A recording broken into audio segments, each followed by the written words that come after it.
नगर में रहने वाला मुफ्तानंद एक बहुत ही कंजूस और जुगाड़ू व्यक्ति था। मुफ्तानंद घर से संपन्न व्यक्ति था, लेकिन फिर भी मुफ्तानंद मुफ्त की चीजों को कभी नहीं छोड़ता था।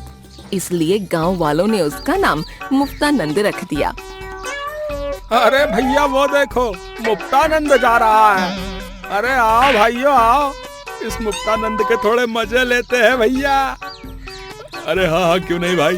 वैसे भी बहुत दिन हो गए, ये मुफ्तानंद बड़े दिनों के बाद आज हमारे हाथ लगा है। अरे ओ मुफ्तानंद, अरे तुम ये इतना बड़ा गुब्बारा लेकर कहाँ जा रहे हो यार? अरे भाई ये तुम क्या कह रहे हो, मेरे पास तो कोई गुब्बारा नहीं है। ओ मुफ्तानंद भैया, तुम्हारा ये पेट किसी गुब्बारे से कम थोड़ी है। भैया इसी गुब्बारे की तो बात कर रहे हैं। खबरदार, अगर मेरे पेट को गुब्बारा कहा तो हाँ। अरे भाई मैं तुम्हारे घर से लेकर थोड़ी खाता हूँ, और मैं कहीं भी जाऊँ तुम्हें उससे क्या। चलो अब हटो मेरे रास्ते से। अरे भाई नाराज काहे होते हो है? हमें तो लगा तुम गणतंत्र दिवस के बचे हुए लड्डू लेने स्कूल जा रहे हो, और वैसे भी तुम मुफ्त की चीजें कहाँ छोड़ते हो। देखो मुझे गुस्सा मत दिलाओ हाँ, वरना मैं तुम दोनों को अपने पैर के नीचे कुचलकर चींटियों की तरह मसल दूंगा, बता रहा हूँ। अरे नहीं नहीं भाई, तुम यहाँ से जा सकते हो, हमें तुमसे पंगा नहीं लेना है। पिछली बार तुमने हमें मार मार कर भूत बना दिया था। और फिर मुफ्तानंद वहाँ से चला जाता है। थोड़ी दूर चलने के बाद मुफ्तानंद को एक दुकान दिखाई देती है, जिसके बाहर एक बोर्ड लगा था, और मुफ्तानंद वहीं रुककर उस बोर्ड को पढ़ने लगता है। अपनी चिकनी खोपड़ी में बालों की फसल उगाएं, हमारा ये आयुर्वेदिक तेल मुफ्त में ले जाएं। अरे वाह, वैसे भी खोपड़ी में ज्यादा बाल नहीं है, हो सकता है इस तेल को लगाने के बाद मेरी खोपड़ी में बाल आ जाए। मुझे ये तेल एक बार लगाकर देखना चाहिए। हाँ, इतना कहकर मुफ्तानंद झट से उस दुकान के अंदर पहुंच जाता है, जहां एक लंबे बालों वाला व्यक्ति खड़ा हुआ था। नमस्कार सर, आइए, स्वागत है आपका हमारे लंबे बालों वाली दुनिया में। बताइए क्या समस्या है आपकी? हम आपके बालों की समस्या को जड़ से दूर कर देंगे सर। अरे भाई, समस्या मेरी खोपड़ी पर मौजूद है। पिछले कई वर्षों से मेरे बाल दिन पर दिन झड़ते जा रहे हैं। भाई मुझे ऐसा तेल दो जिसको लगाने के बाद मेरी खोपड़ी पर बालों की लंबी फसल उग जाए भैया। बिल्कुल सर, हम आपको निराश नहीं होने देंगे। मैं आपको अभी ऐसा एक तेल देता हूँ जिसको लगाने के अगले दिन आपकी चिकनी खोपड़ी पर बालों की लाइन लग जाएगी, और आपके सुंदर बाल देखकर लड़कियाँ भी लाइन लगाने वाली हैं। हाँ। इतना कहकर वो व्यक्ति मुफ्तानंद को एक तेल की शीशी थमा देता है। ये लीजिए सर, रात को आपको अपनी खोपड़ी पर इस तेल को लगाकर सो जाना है। अगले दिन उठते ही परिणाम आपको आपके आईने में साफ नजर आएगा। ठीक है भाई, तुम्हारा बहुत बहुत धन्यवाद। अब मैं चलता हूँ। रुकिए सर, मेरे 500 रुपए तो देकर जाइए। अरे भाई, किस बात के 500 रुपए? बाहर बोर्ड पर तो लिखा था कि ये तेल तुम मुफ्त में बांट रहे हो। सर आपने बाहर लगा बोर्ड तो पढ़ लिया, लेकिन आप अंदर लगा बोर्ड पढ़ना भूल गए शायद। जरा भी एक नजर इस बोर्ड पर भी तो डालिए। और तभी मुफ्तानंद की नजर अंदर लगे बोर्ड पर जाती है, जिस पर साफ अक्षरों में लिखा था कि दुकान में प्रवेश करने के 500 रुपए देना अनिवार्य है। क्या? दुकान में प्रवेश करने के 500 रुपए? लेकिन ये तो धोखा है। सर आज की दुनिया में धोखाधड़ी जैसी कोई चीज नहीं होती। पैसा कमाना तो सिर्फ दिमाग का खेल है। चलिए अब जल्दी से अपनी जेब ढीली करिए और यहाँ से चलते बनिए। इस बच्चू ने मुझे उल्लू बनाया। अगर ये शेर है तो मैं भी सवा शेर हूँ।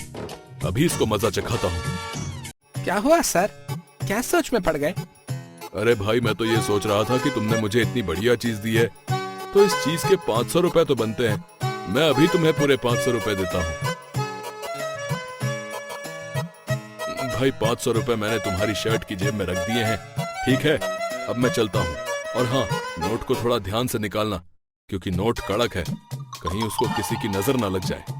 इतना कहकर मुफ्तानंद वो तेल की शीशी लेकर वहाँ से 9-2-11 हो जाता है। अरे मैं सबको चूना लगाता हूँ, ये भालू का बच्चा तो मुझे ही चूना लगाकर भाग गया। उस व्यक्ति को क्या लगा कि वो मुझे उल्लू बना देगा? मुफ्तानंद को उल्लू बनाना कोई आसान काम नहीं है। चलो कम से कम मुफ्त में ये तेल की शीशी मेरे हाथ तो लगी। इतना कहकर मुफ्तानंद वो तेल की शीशी लेकर अपने घर आ जाता है।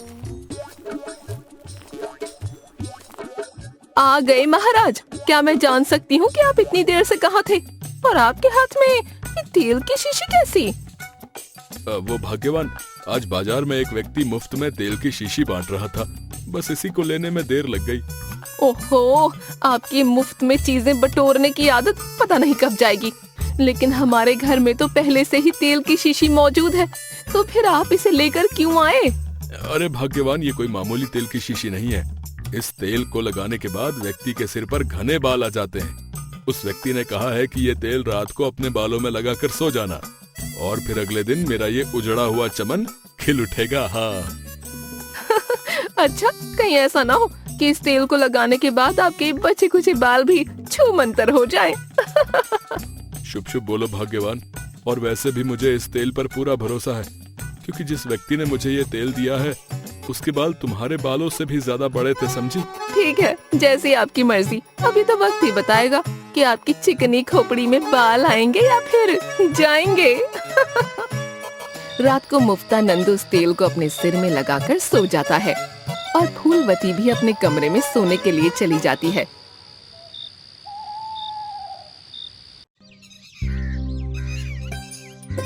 इतनी जल्दी सुबह हो जाती है, मेरी तो ठीक से नींद भी पूरी नहीं हुई।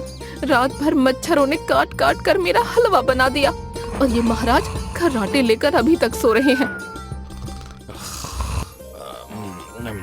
अरे भाग्यवान, मेरे बालों से लटकना बंद करो वरना ये टूट जाएंगे। ये देखो, अब तो इन्होंने नींद में भी बड़बड़ाना शुरू कर दिया। अभी जाकर इनका बड़बड़ाना निकालती हूँ। फूलवती जैसे ही मुफ्तानंद के कमरे में जाती है तो उसे देखकर उसकी चीख निकल जाती है। अरे भाग्यवान, क्या हुआ? तुम इतनी सुबह सुबह इतना गला फाड़ कर क्यों चिल्ला रही हो? ए जी, आपके सारे बाल कहाँ गए? अरे भाग्यवान, मेरे बाल मेरे सिर पर ही होंगे ना। मैं मेरे बालों को अपनी जेब में थोड़ी रखता हूँ। आप यहीं रुकिए, मैं अभी आईना लेकर आती हूँ।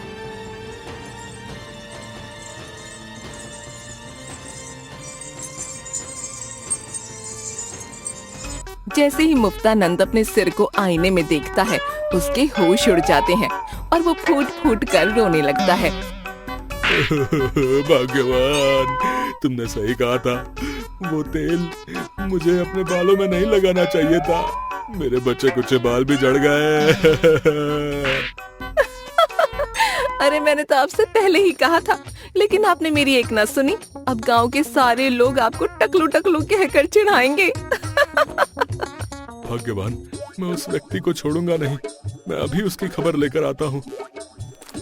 इतना कहकर मुफ्तानंद उसी दुकान पर जाने लगता है जहाँ से उसने वो तेल की शीशी ली थी। अरे यहाँ तो ताला लगा है। लगता है ये लंबे बालों वाला व्यक्ति सभी को लूटकर यहाँ से भाग गया।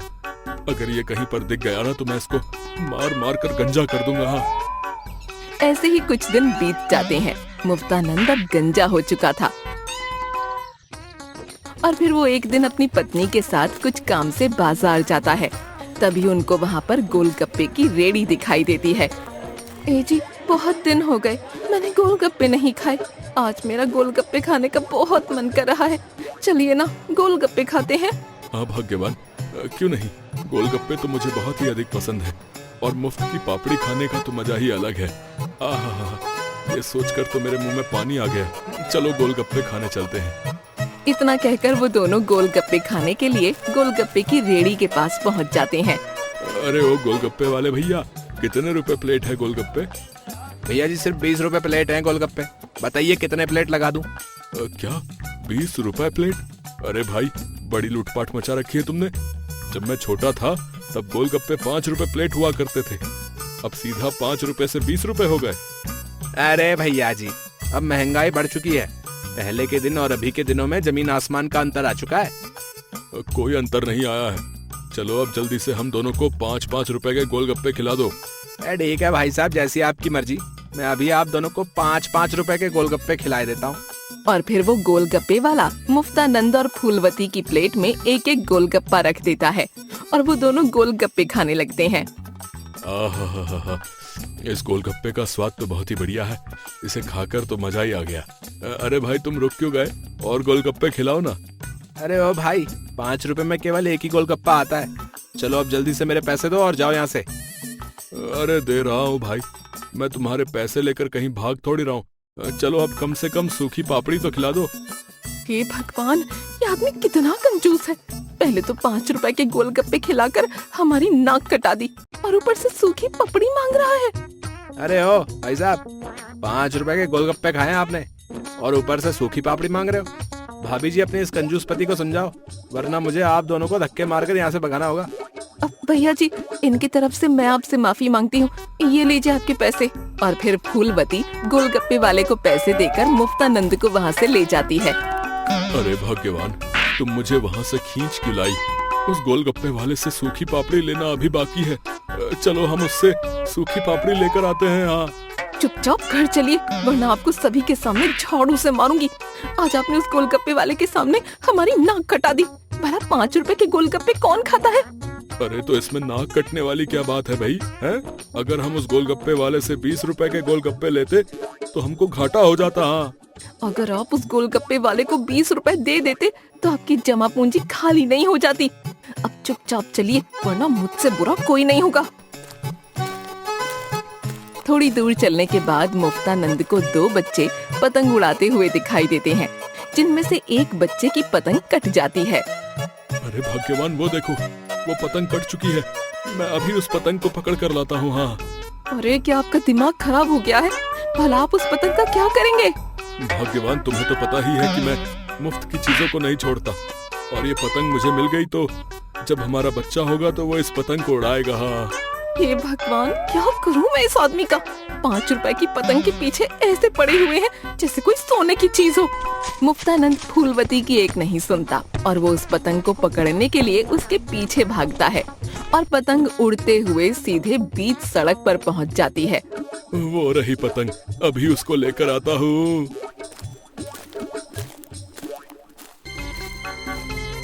जैसे ही मुफ्तानंद पतंग को उठाता है, तभी उसको एक ट्रक पीछे से टक्कर मार देता है, जिसकी वजह से उसको सिर में गहरी चोट लग जाती है और वो बेहोश हो जाता है। अरे अरे नहीं, ये क्या हो गया? ए जी उठिए, आंखें खोलिए। ये क्या हो गया? अरे ये क्या हो गया? इस व्यक्ति के सिर से तो खून निकल रहा है। अरे भाइयों, हमें जल्दी से इस व्यक्ति को अस्पताल ले जाना होगा, वरना इसकी मृत्यु हो जाएगी। भैया भैया जी, मेरे पति की मदद कीजिए, इनको गहरी चोट आई है और ये आंखें भी नहीं खोल रहे, कुछ कीजिए। अरे भाभी जी, आप चिंता मत करिए, हम अभी आपके पति को अस्पताल लेकर जाते हैं। और फिर कुछ लोग जल्दी ही मुफ्तानंद को अस्पताल ले जाते हैं। क्या हुआ इन्हें? डॉक्टर साहब, इस व्यक्ति को एक ट्रक ने टक्कर मार दी, जिसकी वजह से इसके सिर में गहरी चोट आई है। आप जल्दी ही इसका इलाज करिए, वरना ये मर जाएगा। देखिए, सिर में चोट लगना बहुत ही गंभीर बात है और हमें इनका ऑपरेशन करना होगा। आप 5 लाख रुपए जमा कर दीजिए, हम इनका ऑपरेशन कर देते हैं। ठीक है डॉक्टर साहब, आप मेरे पति का ऑपरेशन कीजिए, मैं अभी घर से 5 लाख रुपए लेकर आती हूँ। और फिर फूलवती अपने पति के इलाज के लिए पूरे 5 लाख रुपए अस्पताल में जमा कर देती है और डॉक्टर मुफ्तानंद का इलाज करने लगते हैं। हे भगवान, मेरे पति को बचा लीजिए, मैं उनके बिना एक पल भी नहीं रह सकती। मैं मानती हूँ कि मैं उनको बहुत डांटती हूँ, लेकिन मुझे मेरे पति से बहुत ज्यादा प्यार है। कुछ घंटे बाद डॉक्टर कमरे से बाहर आते हैं और फिर फूलवती डॉक्टर से कहती है, डॉक्टर साहब, अब मेरे पति की तबीयत कैसी है? वो ठीक तो है ना? देखिए, अब घबराने वाली कोई बात नहीं है। हमने आपके पति का ऑपरेशन कर दिया है, अब वो खतरे से बाहर हैं। कुछ देर बाद उनको होश आ जाएगा, फिर आप उनसे मिल सकते हैं। डॉक्टर साहब, आपका बहुत बहुत धन्यवाद। अरे आप मुझे धन्यवाद कहकर शर्मिंदा कर रही हैं। वो तो अच्छा हुआ कि आप अपने पति को सही समय पर अस्पताल ले आई, वरना इनका बचना बहुत ही ज्यादा मुश्किल हो जाता। कुछ देर बाद मुफ्तानंद को होश आ जाता है और डॉक्टर फूलवती को मुफ्तानंद से मिलने की अनुमति दे देता है। जी, अब आपकी तबीयत कैसी है? अब मैं ठीक हूँ भाग्यवान। भाग्यवान, मुझे माफ कर दो, मुझे उस पतंग को उठाने के लिए नहीं जाना चाहिए था।